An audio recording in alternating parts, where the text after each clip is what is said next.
it's Bring Your Daughter to Work Week. So I brought my little girl Benifer in here. Do you want to come out, sweetie? She's shy. She's just off screen here. How old is she? Oh, she's got to be somewhere between 5 and 40. Great gal, love her. Hopefully she'll be on the show, so keep watching for that. Ding. Put that down, put that down.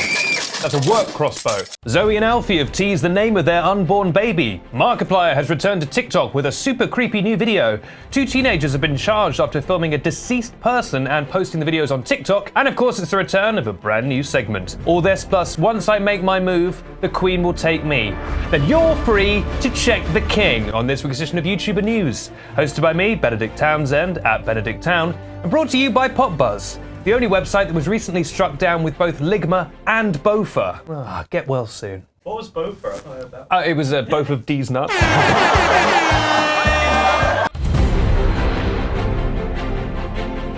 Our first story. Oh no, I did the tweet thing. And also, there'll be news at some point. And also, I've just sent out a tweet on the official YouTuber News Twitter account at YouTuber News. And as always, any replies that tweet gets between now and the end of the record have a chance to be read out on the show. So if you're back in time, make sure to do a reply.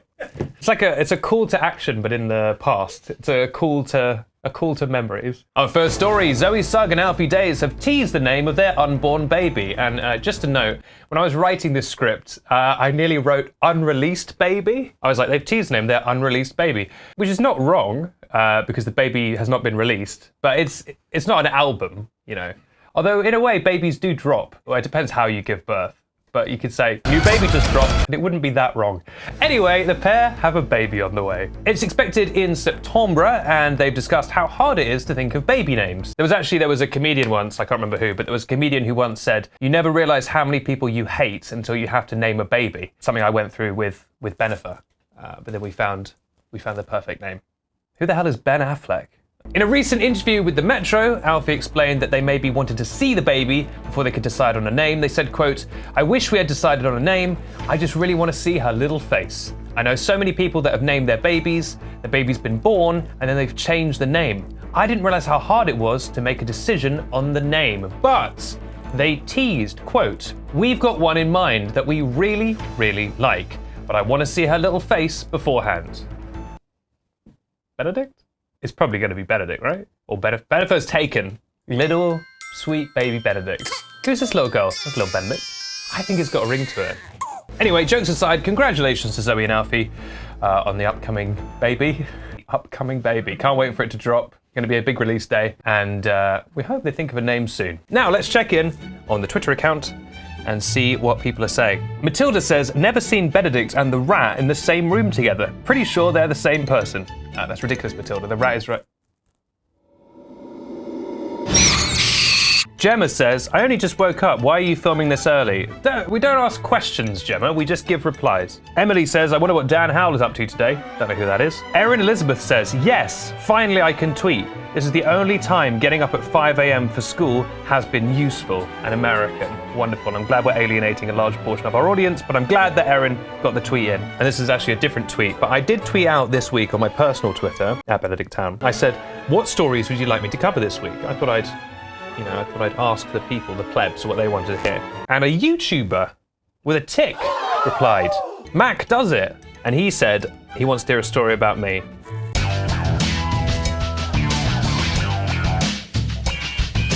Once upon a time, there was a guy called Mac, and he was real nice.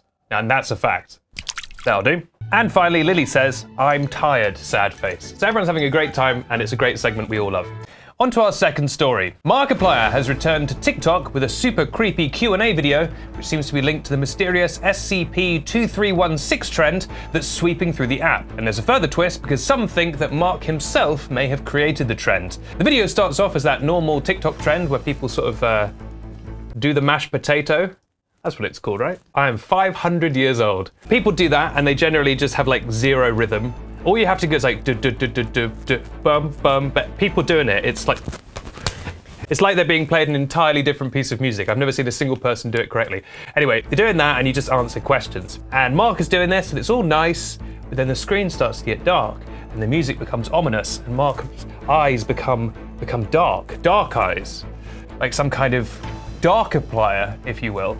It's pretty good. Darkiplier. I just came up with that. Trademark that. And then the text starts saying, do you recognize the bodies in the water over and over again, which is very creepy, and there's some footage apparently of bodies in the water. And it's an unsettling video, but not even close to the most terrifying thing on TikTok. I mean, there's that one guy who just laughs at screenshots of tweets. It's haunting stuff, like 3 seconds after locking my car. Did I lock my car? My brain. Food hits different when you hide it from your siblings and then eat. Yeah. Do I have time to get coffee? Yes. Good. No. Oh, well. The way that laugh rattles in his throat, the pain in his eyes. He just wants to be saved, but he can't. He just has to keep laughing at tweets on white backgrounds forever.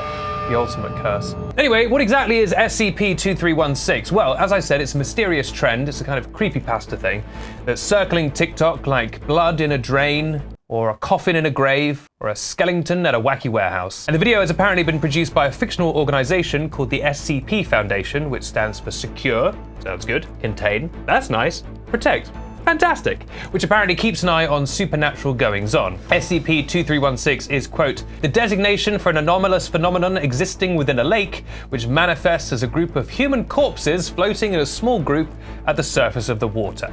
So yeah, it's fun nonsense basically, but it's fun to be spooked. And a group of people have worked out that the lake in question is very close to where Markiplier grew up and lived for some time. So maybe he works for this organization, which is real, and where my daughter wants to work someday, don't you, honey? She's nodding. She did a big thumbs up. She did a cartwheel, wow! Or maybe Markiplier made it all up. Either way, this story is over. You know, it's funny actually, Benifer, my daughter, we actually, my wife, we adopted her. And we were gonna go through the normal adoption agency, but then we were approached by this lovely organization called the Super Children Project, SCP for short. And they approached us and they were like, don't ask any questions, but you can have this child. And we were like, that's cool. Why is this child glowing? Why is she hovering off the ground? They were like, sometimes kids do that. You know what kids are like. And I was like, okay. And then we had to name her, and then it was quite difficult actually, because it's quite hard to name a child. My Alfie was saying that to me, my friend Alfie. So anyway, we adopted this girl, and she, sometimes her eyes turn dark. Sometimes she talks about bodies in the water and stuff. But I don't see any link between that and anything else we've talked about today. So I'll take a big sip of this gin and move right on.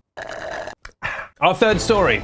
Sometimes you see a story and you just think, faith in humanity restored. Well, this is the exact opposite. This is a faith in humanity rescinded, returned. I took the faith, I kept the receipt, took it back to the store, got store credit, used it to buy quite a nice lamp. Either way, no more faith. So strap in, and I will say a trigger warning before we start for both suicide and also just dark topics involving death. So if you don't want to watch that, skip this story.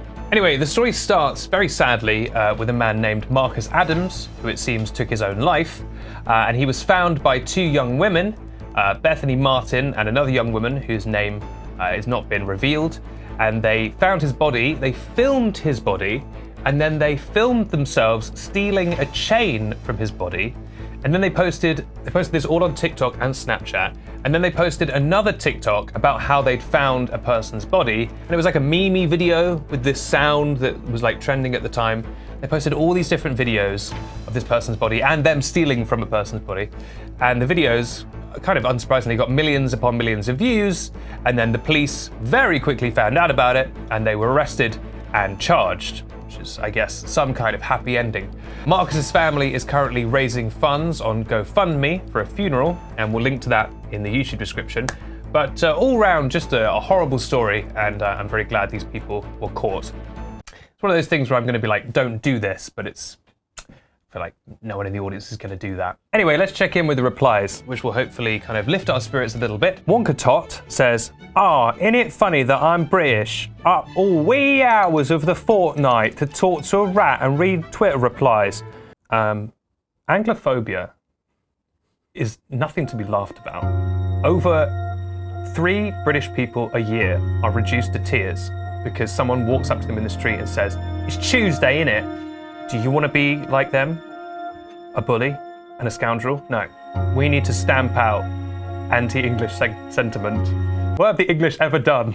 Nothing. Fenor says, as of 8:30 this morning, I now have 9 GCSEs. The most important news of the week. Best of luck Well, wait, does that mean you have the GCSEs or you have to do... No, they've done them already, right? Well, congratulations on getting your GCSEs. Speaking of which, Ash says, just got my results back. Hope your day is as good as mine. I presume those are GCSE results. It sounds like they did well. Congratulations. Ray says, some Australian slander for you this Thursday morning. And it's a picture of Mitski. And it says, Australian Mitski fans be like, nah, body. Which is fun. It's fun to make fun of people's accent. And I've always said that that's a cool thing to do. Chloe says, what do you call a fake noodle? An impasta. Pasta sauce. Pasta sauce. You could do a rap that's like, share some bolognese among us, call that pasta sauce. Yeah. If anyone's doing a freestyle. That's free for you. What do you have to say about the allegations that the Rat and Oreo are paid actors? This segment is over. This has been Twitter time. All right, this episode's gone on far too long. My name is Benedict Townsend, and this is YouTuber News, which airs every week on the YouTuber News YouTube channel and also on Snapchat Discover. If you haven't already, please consider subscribing, either by hitting subscribe on YouTube,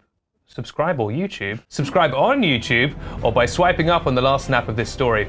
I'll be back next week with YouTuber News Quick Bites, and also the YouTuber News podcast. Listen, and also YouTuber News, the main show. Rat. Look after yourselves, have a great week, and remember, you do not recognize the bodies in the water. You do not recognize the bodies in the water. You do recognize the bodies in the water. And if you could just make it really creepy. Or don't, and make me look like a fool.